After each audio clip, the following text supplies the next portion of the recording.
Now, with those new developments in the Penn State hazing case, a blow to the prosecution and Timothy Piazza's family.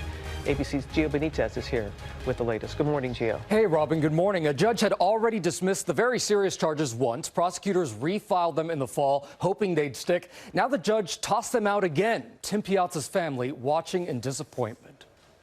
This morning, a judge dismissing the most serious charges against some of the former Penn State frat brothers who were charged in the death of 19-year-old pledge Tim Piazza. In a blow to the prosecution, the judge dropping involuntary manslaughter charges against 5 of the students. But they still face a slew of other charges, including tampering with evidence, reckless endangerment, and hazing. They have pleaded not guilty. This is a very serious prosecution, which still has remaining 560 counts against 26 individuals, each count in and of itself carrying a year in jail. Piazza died in February 2017 following an alcohol-fueled hazing ritual. Surveillance video from the Beta Theta Pi house shows him downing at least 18 drinks in less than 90 minutes.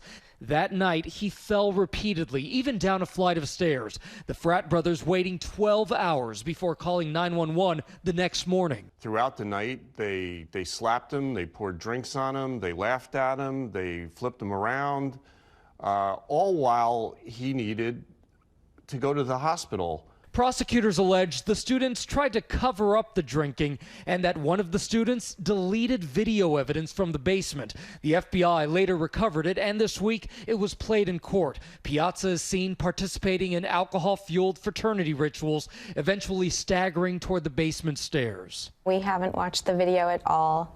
It's bad enough that we have our imagination. I don't need to see my baby suffering like that. No. Penn State permanently banned the fraternity's chapter, and the university announced it made changes to its Greek life policies, like hiring more people to monitor their activities. Robin? Yeah, thank you. And our chief legal analyst, Dan Abrams, and veteran felony prosecutor Nancy Grace are with us as well. Good to have you both here. You called this. You said this was going to happen. I did. I mean, I sat here with a different legal analyst, and we debated whether the judge was going to change the opinion, and I said that I did not think the judge was going to change the opinion on the issue of involuntary manslaughter. Let's be clear. There are still a lot of charges out there. The prosecutors tried a new theory to get in involuntary manslaughter, basically saying that once they gave him the alcohol, they had a duty to help.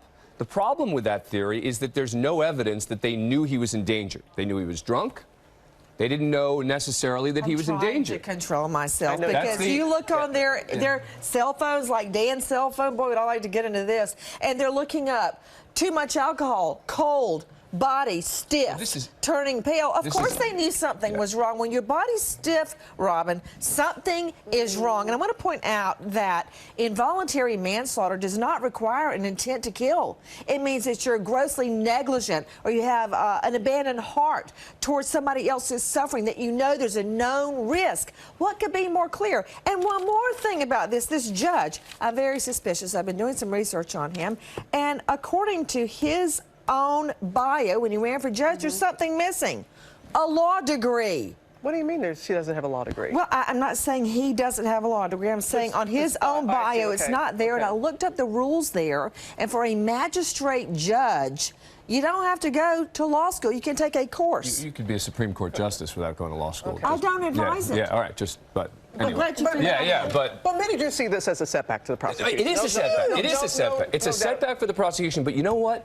This is a tough call for a judge to make, meaning when you get, yes, it is, meaning I think it's actually a brave legal decision, meaning that whether it's right or wrong, this judge clearly believed that as a matter of law. Whether it's right or wrong? Yes. Don't you have a problem with it being wrong? No. The bottom line is that I think it was brave of this judge to be able to say, I'm going to evaluate the law here, just the law, and determine whether I think it reached a certain level. Because you know what? With all this public pressure, everyone wants to see.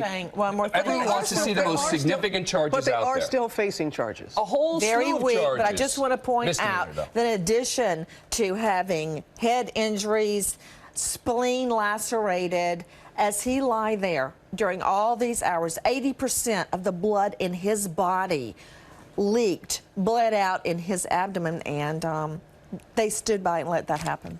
All right.